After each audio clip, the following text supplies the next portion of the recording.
Hello there, I'm Bunnery. I'm Brett Mower. And this is IFXtra. So, this week we've been doing some more interviews and chill, haven't we? Because Ferret wasn't very well, so we had another go. I'm getting quite used to it now. Quite like drawing and getting people to mess with my colours and things. Yeah. Is that bad? Yeah, it was good fun.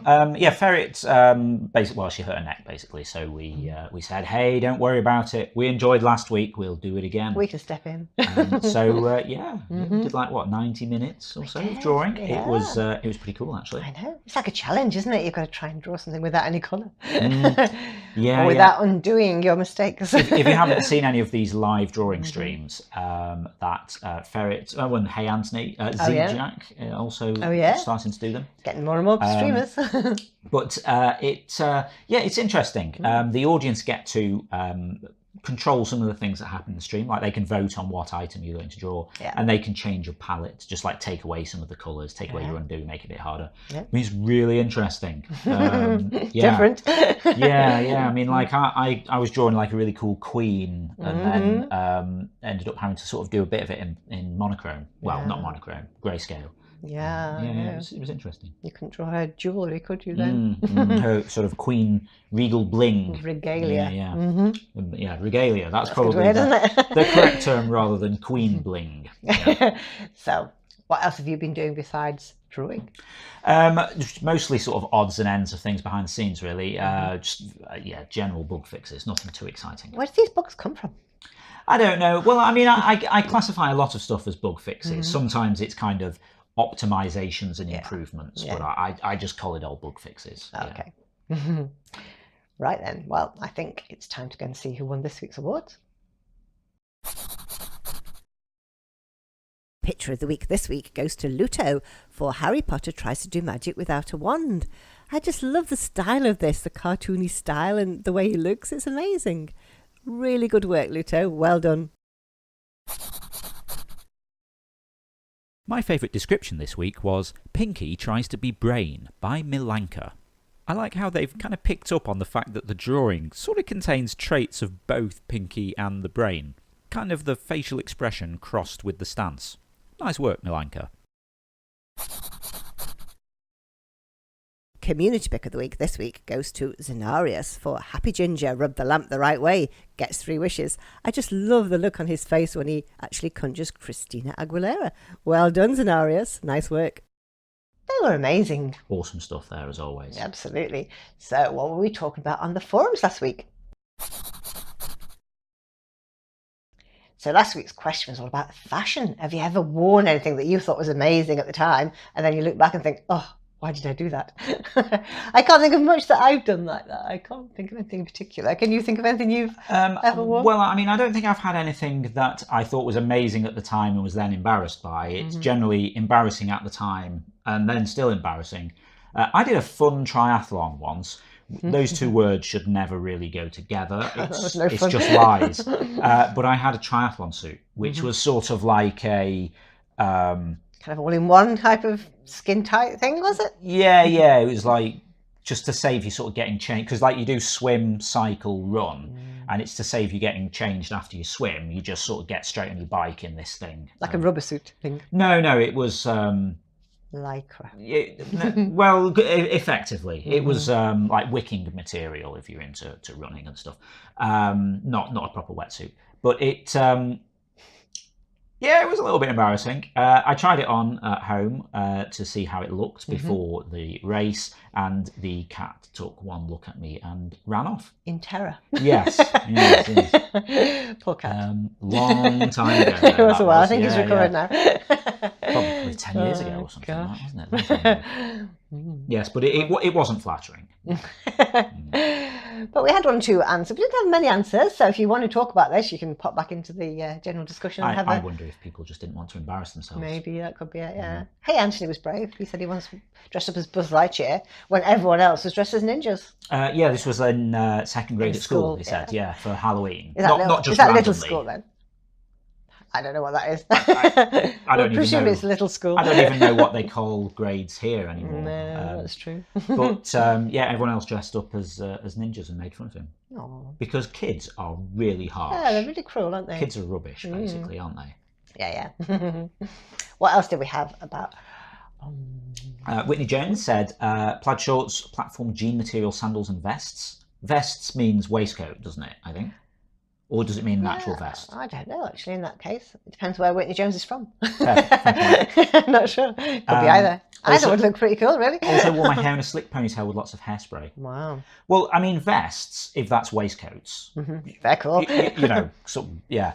Waistcoats are always cool. You used to wear loads of waistcoats. I did, yeah. And then frilly shirts. A bit like Mr. Darcy, or a pirate, as you call him. it. Yeah. Well, I always used to say you were like the pirate librarian. Absolutely. Because you did look like a pirate. It was awesome. Should do that more. It's good. Okay. What else we got? Afterwards said they were in 5th grade. Always wore the hair pushed straight back with a headband, the plastic kind with teeth. Like, is that an Alice band? Possibly, yeah. My mum brought me one with a black faux fur covering. I thought it was cute. Wore it to school. Yeah, you would do. My friend who was a tomboy informed me that it was silly and I should never wear it again. I was very shy and embarrassed me so much I wouldn't wear the headband to school again. See, kids are being cruel again. Yeah. Kids are rubbish, basically. Yeah, they're just really harsh. It's not cool. Because someone's be a bit different, you know? They should be applauded. Yeah, I feel like there's a whole discussion to be had there about peer pressure and social acceptance and all this stuff. And then you kind of you get older and you look back and you're like, why? Yeah, but why? Why? Yeah. Anyway, perhaps this week's topics are going to be a little bit more cheerful. Yes, hopefully. All right, let's see what we're going to be talking about this week. Okay. What was or is your favourite topic at school?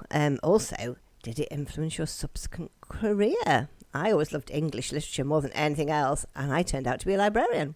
I really hated maths until I got an awesome teacher in my very last year who actually explained it so that I could understand it. So yeah, maybe it's all down to the teachers. Anyway, let us know what you think. If you'd like to chime in with that, then just head over to the general discussion forum. It's the pinned thread for the week, so you can find it at the top of the thread list.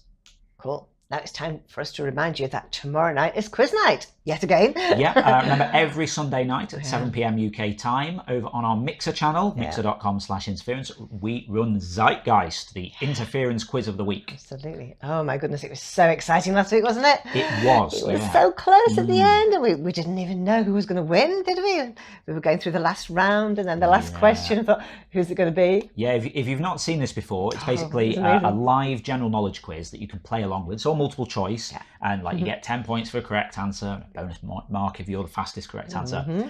And each round, 5 rounds based on drawings from interference. Oh yeah. And yeah, it was really tight. So exciting. we kind of have a leaderboard after each round, so we see how people are doing, but then you don't find out how it's changed for another few questions. No. So going into the final round, it was really tight. Yeah. Like just, a point or two. Yeah, and the leadership had kept like changing, hadn't it? After every round, it was all changing around, so we didn't know who was going to win at all. Yeah. And at the start, we had Rubberfish joined us again after their first quiz they did a few weeks ago. They'd previously said I'd be happy with the top 3 and came 3rd. And then this time they said, right, I'm going for first now. Okay. We also had Shaggy, who's like a returning player who's played once before. Who then said, right, well, I'm going to go for a top 3 this week. Yeah. And Grinning Goose was the previous week's winner. Absolutely, yeah. And so after all that, it ended up with those 3 taking the top 3 three spots. But in and what it order? had kind of been bouncing around. And we eventually finished with Rubberfish in the lead on 194, Grinning Goose in 2nd place on 191, and Shaggy in 3rd place on 183. I mean, basically, they both called it where they were going to be. Exactly. And Goose was was up there too. Yeah, Goose still there. Because at one point she was way down the leaderboard, wasn't she? But And then she had a got great up and round, up, got right back up. So yeah, you should definitely join us this time. And this time I've done rounds based on drawings by how would you say that? I've been saying Dakesque. Dakesque, that's a nice name. Milanka, Isaac Aguila, Jake Wine, and Pointy Cat Ears. So if you want to see your pictures on the quiz, come and have a go. Yeah, as we say, every Sunday night, 7 p.m. UK time, over on mixer.com/interference. Yeah, we're normally there a little bit before then, maybe a quarter of an hour or so, for some pre-quiz chat, if you want to just join us, have a bit of a chat. But yeah, it's really good fun, and it was really exciting last week. So we would love to see you there. We would. Okay, I think that's it for the news this week. So it just goes to say, yeah, if you're not already taking part in the game, then get involved at playinterference.com. You can also follow us on Twitter at PlayIFX or on Facebook at PlayInterference. We've also now got a Patreon page at patreon.com/interference if you want to give us a bit of monthly support for the ongoing updates to the game, these weekly videos, quizzes, and all these other bits and pieces that we do. All the fun that we do. Okay, we'll see you next week then. Yep, have a great week. We'll see you next Saturday. Bye. Bye.